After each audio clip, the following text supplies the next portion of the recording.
Young agriculture scientist হিসাবে পুরস্কৃত হলেন পূর্ব বর্ধমানের মেমারির শ্রুতিলেখা দে। বিজ্ঞানী এবং কীট তত্ত্ববিদ ডক্টর বি বসন্তরাজ ডেভিড দ্বারা আয়োজিত কৃষি বিজ্ঞানে অগ্রগতি বিষয়ক ষষ্ঠ জাতীয় সম্মেলনের সময় গত 13 নভেম্বর চেন্নাইতে কৃষি বিশেষজ্ঞ, বিজ্ঞানী এবং গবেষকদের নিয়ে এই সম্মেলন অনুষ্ঠিত হয়।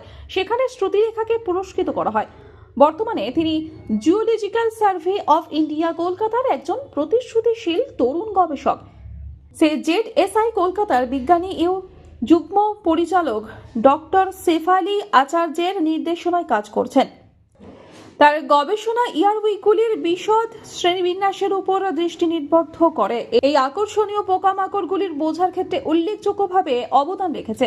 Doctor B Vasantharaj David foundation কৃষি বিজ্ঞানের তরুণ গবেষক এবং উদ্ভাবকের উৎসাহিত করার জন্য এই সম্মেলনের আয়োজন করে।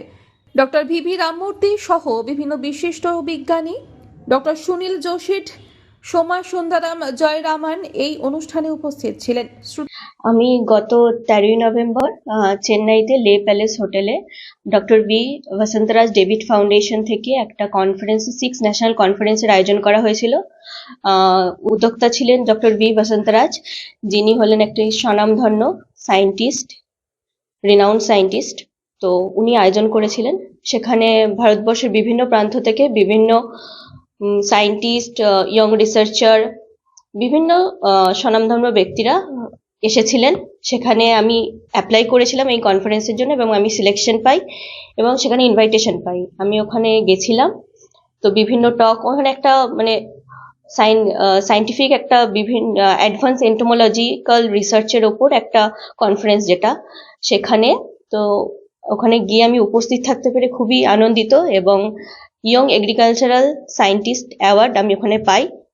তো আমি জেডএসআইতে জুলজিক্যাল সার্ভে অফ ইন্ডিয়ায় গত 3 বছর ধরে রিসার্চ করছি। আমি একটা পিএইচডি ক্যান্ডিডেট। তো একটা ইনসেক্ট অর্ডারের উপর আমি কাজ করি এবং সেই ইনসেক্ট অর্ডারটার উপর কাজ করার জন্য এবং এগ্রিকালচারের উপর কাজ করার জন্য সেখান থেকে আমি ইয়ং সায়েন্টিস্ট অ্যাওয়ার্ডটা পেয়েছি। সবসময় মোটিভেট করেন। জেডএসআই আমাকে একটা বিশাল প্ল্যাটফর্ম দিয়েছে আমাকে রিসার্চের জন্য, রিসার্চ করার। তো তাদের কাছে আমি সবসময় কৃতজ্ঞ। তো এই পদক্ষেপটা নিয়ে আমি খুব খুশি এবং এই ফিল্ডেই আমি থাকতে চাই, এটাকে নিয়ে আরো ভালো কাজ করতে চাই। এখানে আমি জেডএসআইতে রিসার্চ করছি এবং আন্নামালা ইউনিভার্সিটিতে রেজিস্টার্ড। শ্রুতিলেখার মা সুভদ্রা দে জানান, সন্তানরা যদি ভালো কাজ করে তবে সব বাবা মায়েরাই গর্ব অনুভব করে। আমরা ভীষণ গর্বিত, খুবই খুশি এবং আনন্দিত। তার এই চলার প্রসেসটা তো খুব ভালো, লং, এবং যাতে আরো অনেক দূর এগোতে পারে। আমি নিজে সার্ভিস করেও ছোটবেলায় ওকে যথেষ্ট সময় দিয়েছি এবং বায়োলজি খুব ভালোবাসতো, তাই আমরা ওর ইচ্ছার প্রতি বাধা হয়ে দাঁড়াইনি কখনো। সব সন্তানরা যদি মানে ভালো কাজ করে সব বাবা মাই গর্ব অনুভব করে। সেরকম আমিও খুব খুশি, আমরাও খুব খুশি, আনন্দিত। তবে এই প্রসেসটা তো খুব লং, ও যাতে আরো অনেক দূর এগোতে পারে সেটা আমাদের ওর প্রতি আশীর্বাদ রইল। ঈশ্বরও যাতে ওকে ওর স্বপ্ন পূরণ করে সেটাও আশীর্বাদ রইল। এবার আরো অনেক এগোতে হবে। ছোট থেকে তো দেখুন, আমি তো সার্ভিস করি।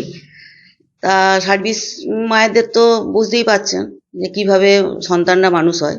তবে যতটা পেরেছি সার্ভিস করে, যতটা ওকে টাইম দেওয়ার চেষ্টা করেছি ততটাই দিয়েছি। ছোট থেকে ও বায়োলজিটা নিয়েই ওর এগোবার একটু ইচ্ছা ছিল, তাই হয় না। তবে আস্তে আস্তে হচ্ছে, কাজগুলো ভালো করছে, আরো ভালো কাজ করুক, ঈশ্বর যেন ওর স্বপ্ন পূরণ করে। শ্রুতিলেখার বাবা অলোক কুমার দে জানান, মেয়ে বাইরে থাকলেও একটু চিন্তা তো হয়। মেয়ের প্রতি এতটা ভরসা বিশ্বাস রয়েছে যে সে নিজে ঠিক গুটি গুটি পায়ে এগিয়ে যাবে। মেয়ের ইচ্ছা পূরণ করতে যা যা প্রয়োজন তা আমি করব। তিনি আরো বলেন, ছবি আঁকতে খুব ভালোবাসতো শ্রুতি, পাশাপাশি নাচতেও ভীষণ ভালোবাসতো। বিভিন্ন অনুষ্ঠানে নাচের প্রতিযোগিতায় অংশগ্রহণ করে অনেক পুরস্কার এবং ভালো ফল পেয়েছে শ্রুতি। কিছু কিছু জায়গায় প্রথম পুরস্কারও নিয়ে এসেছে সে। আর মোটামুটি ও যে কাজগুলো করতে চাইছে, কিভাবে আপনারা তারা সহযোগিতা করছেন? আমরা তো সর্বান্তকরে সহযোগিতা করছি যাতে ওর নিজের লক্ষ্যে পৌঁছাতে পারে। ব্যুরো রিপোর্ট, আনন্দ বার্তা।